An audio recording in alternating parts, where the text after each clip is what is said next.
Good day. My name is Macethandile Kulati. I've been called Max, the first wheelchair IBFF professional bodybuilder in Africa and in South Africa. My trip to Slovenia was such an amazing trip. It was a blessed trip. I was really looking forward to go back there again and stay there actually. But since of the visas of us in South Africa, it's unfortunate. But the trip was so blessed, and I got help from the community actually to be able to go there. Yes, there is a few sponsors that was on board that also helped me, but mostly was from the community and from Team Max.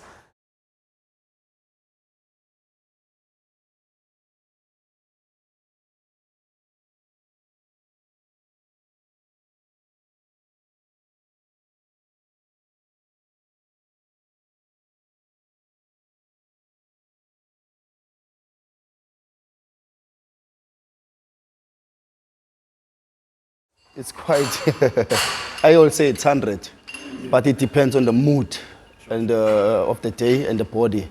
How much can the body take? Because at the end of the day, I'm not doing powerlifting anymore, I'm doing bodybuilding. So it's like I'm not training for strength, I'm training for physique. So that's why I'm like to keep it as much as possible in the imbalance of not too light, not too heavy, but just in the midway so that I can build my muscle, then to build my strength.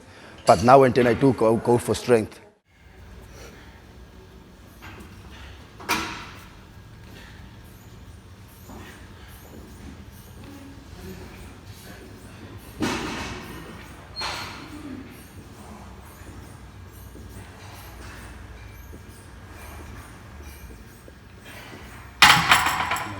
My training did change a lot. It changed quite a lot, because when you're training for any part of the competition, whether it's international or here around South Africa, you have to change it. What I've experienced in bodybuilding, I've managed to cut down from some few things that I used to do. When you are bulking, you add up some size, but when you are preparing for a stage, you're just minimizing the size, and then you higher up the reps. So my reps was a bit high, and it was frustrating and it was stressful because of the food intake you are eating. The training is also crazy, man, and then the rest, it's like everything is playing with your mind, because you feel like sometimes you just want to give up, you just want to leave, because of you're starving a lot. You're starving a lot when you're preparing for a competition. But at the very same time, that helped me a lot, because my physique overseas was just, it also surprised me a lot, because I didn't expect that so beautiful physique, and my condition was superb. It was very, very, very fine. I think that's one of the reasons I've received a pro card, is because of the physique I produced there.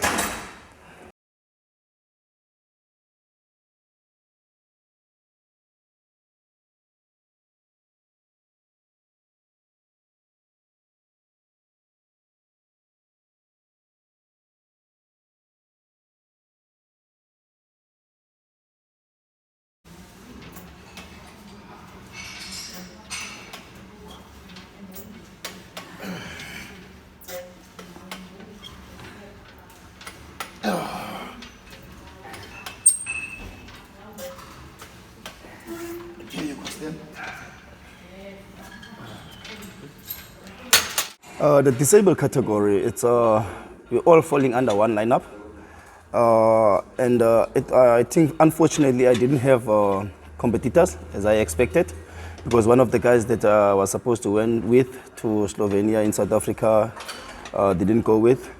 But it was quite difficult, man, because you need to, when you go on stage, it's quite difficult, because you need to impress people. And to impress people that you don't know is not an easy thing.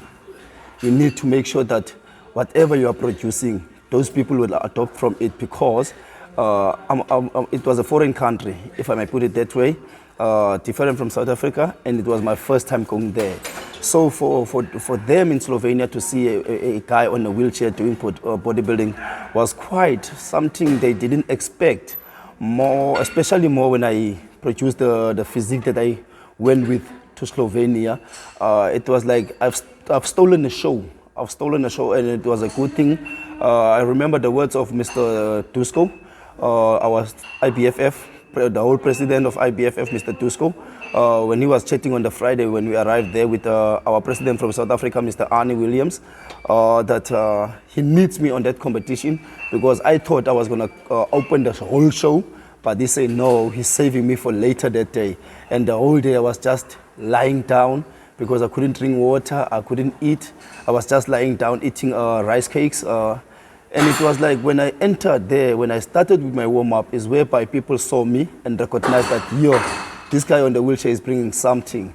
I remember when I went on stage, being held by Mongezi Mata, being held by Mendy, and some of the other guys. I remember there when they played the music. Here I used to have guys telling me what to do, but there I was left alone to do whatever I know. So I went there, I did whatever I could do, and it was then when I managed to get the whole arena on the feet. The whole arena, it was on the feet. Everyone was cheering up at me. Everyone was clapping hands. Some were crying. Some were crying. It was just one of those days whereby you felt like you've managed to send a message through with what you love to do. It's because as a disabled athlete, as a disabled pro athlete, I always tell myself one thing, that I'm spreading a word. Whenever I'm going on stage, I'm spreading a word of positivity. I'm spreading a word of hope so that whoever is watching me on that stage, who've lost hope, who doesn't believe in himself, that is not positive about him or herself, must watch me and be like going home and like, I want to be like just like that guy, positive, just like the Pro Max. So that's why every time when I'm going on stage, I make sure that I'm producing something new, even if they know that, okay, this guy will be doing bodybuilding, but they must feel after my appearance that this guy has just sent a message. So it was one of those shows there in Slovenia. I managed to send a message to an international stage, and whereby everyone in that arena stand up at the end of my routine, and they were clapping hands, some were sharing tears, man. It was such an honorable moment that one can't forget.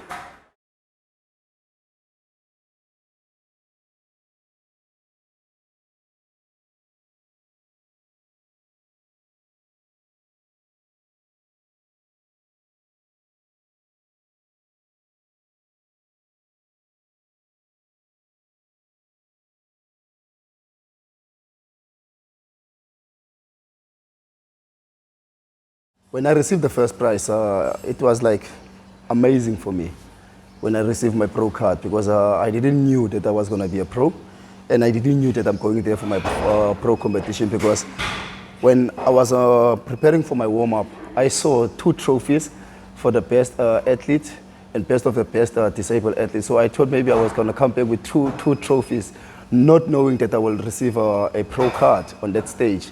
And it was quite surprising when Mr. Dusko came up with this pro medal, and he like put it on around my neck, and I was like crying. It was just one of those days. And what I've received is that I've received some supplements. There's no cash money, there's no cash prize, but we received supplements. And when I get back home, it was such an amazing to see young kids. Let me start from the airport. I was received there by the airport by the Verlo van Tonder. He's one of the IBFF Pro. He was there in the airport and come to wish me and Maud welcoming to the pro level. And even the SABC News was there. They also give me a warm welcome at Owartambo. Even when I arrived here in PE, we also saw Monge's family, hashtag Team Max. My Team Max family was also there. Part of my family was also there, and it was just such a warm welcome. When I got home, there where I'm staying, it's near a park. The young boys, the young kids saw me on my arrival, and those kids were cheering. Those kids, it's like I'm a superstar. I'm their role model. I'm their role model, because even as today, when I get off the taxi, young boys will stand in the corner, wait for me, and say, Buddha, come. Let us push you up to your house. So it's like I've received a warm welcoming when I was coming back from home.